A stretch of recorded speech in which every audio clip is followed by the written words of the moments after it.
ओम नमः शिवाय। राधे राधे फ्रेंड्स, स्वागत करते हैं हमारे यूट्यूब चैनल गृह वास्तु लक्ष्मी में। फ्रेंड्स, श्रावण मास का पहला सोमवार व्रत कल है। जानिए शुभ मुहूर्त और पूजा विधि और श्रावण मास के पहले सोमवार की कथा। भगवान शिव की भक्ति को समर्पित श्रावण मास का शुभारंभ हो चुका है। साथ ही कल यानी 10 जुलाई 2023 सोमवार के दिन श्रावण मास के प्रथम सोमवार व्रत का पालन किया जाएगा।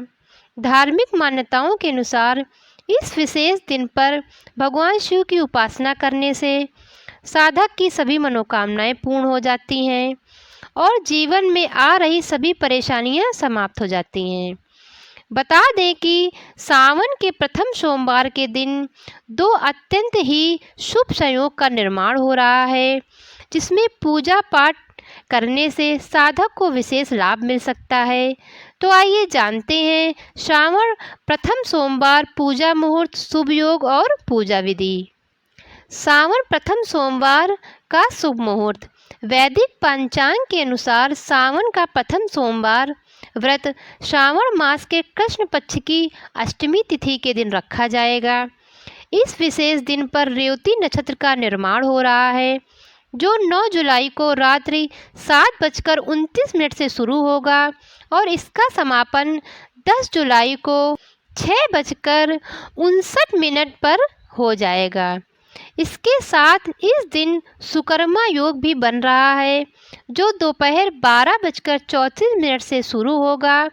इस दौरान पंचक का भी निर्माण हो रहा है, लेकिन भगवान शिव की उपासना में पंचक मान्य नहीं होगा। अब हम आपको सावन सोमवार व्रत में उपयोग में आने वाली पूजा सामग्री के बारे में बताएंगे।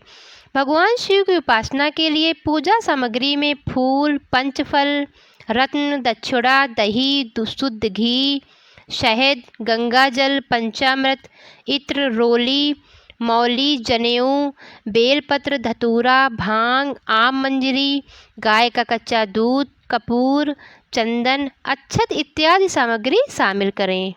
सोमवार व्रत की पूजा विधि।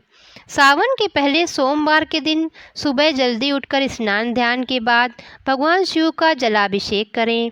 साथ ही माता पार्वती और उनके समस्त परिवार को गंगा जल अर्पित करें।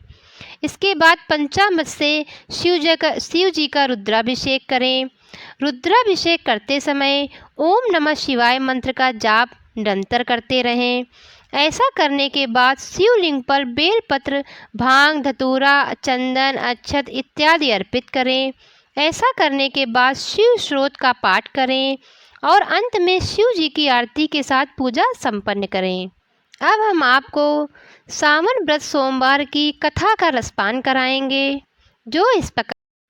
किसी नगर में एक साहूकार रहता था। उसके घर में धन की कोई कमी नहीं थी, लेकिन उसकी कोई संतान नहीं थी, जिस वजह से वह बेहद दुखी था। पुत्र प्राप्ति के लिए वह भगवान शिव का व्रत प्रत्येक सोमवार रखता था और पूरी श्रद्धा के साथ शिवालय जाकर भगवान शिव और पार्वती जी की पूजा करता था। उसकी भक्ति देखकर माँ पार्वती प्रसन्न हो गईं और भगवान शिव से उस साहूकार की मनोकामना पूर्ण करने का निवेदन किया। पार्वती जी की इच्छा सुनकर भगवान शिव ने कहा कि हे पार्वती, इस संसार में हर प्राणी को उसके कर्मों के अनुसार फल मिलता है और जिसके भाग्य में जो हो उसे भोगना ही पड़ता है। लेकिन पार्वती जी ने साहूकार की भक्ति का मान रखने के लिए उसकी मनोकामना पूर्ण करने की इच्छा जताई। माता पार्वती के आग्रह पर शिव जी ने साहूकार को पुत्र प्राप्ति का वरदान दे दिया, लेकिन साथ ही यह भी कहा कि उसके बालक की आयु केवल 12 वर्ष होगी।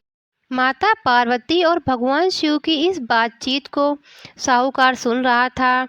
उसे ना तो इस बात की खुशी थी और ना ही गम।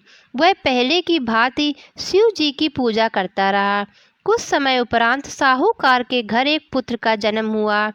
जब वह बालक 11 वर्ष का हुआ तो उसे पढ़ने के लिए काशी भेज दिया गया। साहूकार ने पुत्र के मामा को बुलाकर उसे बहुत सारा धन दिया और कहा कि तुम इस बालक को काशी विद्या प्राप्ति के लिए ले जाओ और मार्ग में यज्ञ कराओ। जहाँ भी यज्ञ कराओ वहीं पर ब्राह्मणों को भोजन कराते और दक्षिणा देते हुए जाना। दोनों मामा भांजे इसी तरह यज्ञ कराते और ब्राह्मणों को दान दक्षिणा देते काशी की ओर चल पड़े। रास्ते में एक नगर पड़ा, जहाँ नगर के राजा की कन्या का विवाह था, लेकिन जिस राजकुमार से उसका विवाह होने वाला था वह एक आंख से काना था। राजकुमार के पिता ने उस अपने पुत्र के काना होने की बात को छुपाने के लिए एक चाल सोची।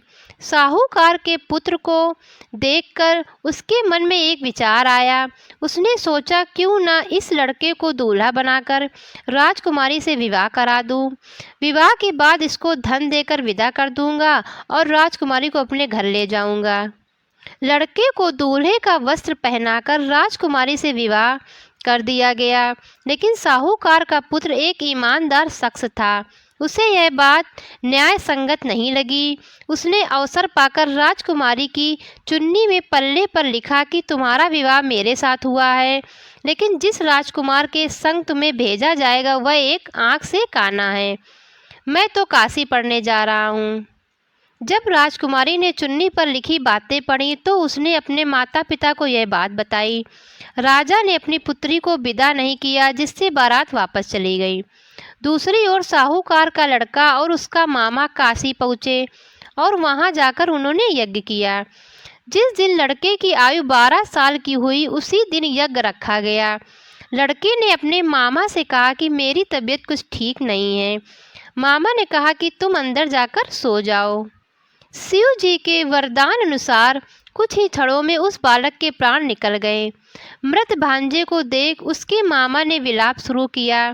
संयोगवश उसी समय शिव जी और माता पार्वती उधर से जा रहे थे।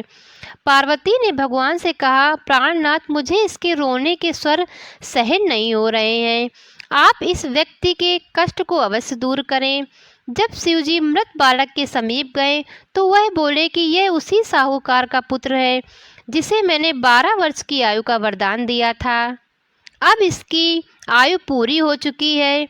लेकिन मात्र भाव से विभोर माता पार्वती ने कहा कि हे महादेव, आप इस बालक को और आयु देने की कृपा करें, अन्यथा इसके वियोग में इसके माता पिता भी तड़प तड़प कर मर जाएंगे। माता पार्वती के आग्रह पर भगवान शिव ने उस लड़के को जीवित होने का वरदान दिया। शिव जी की कृपा से वह लड़का जीवित हो गया। शिक्षा समाप्त करके लड़का मामा के साथ अपने नगर की ओर चल दिए। दोनों चलते हुए उसी नगर में पहुँचे जहाँ उसका विवाह हुआ था। उस नगर में भी उन्होंने यज्ञ का आयोजन किया।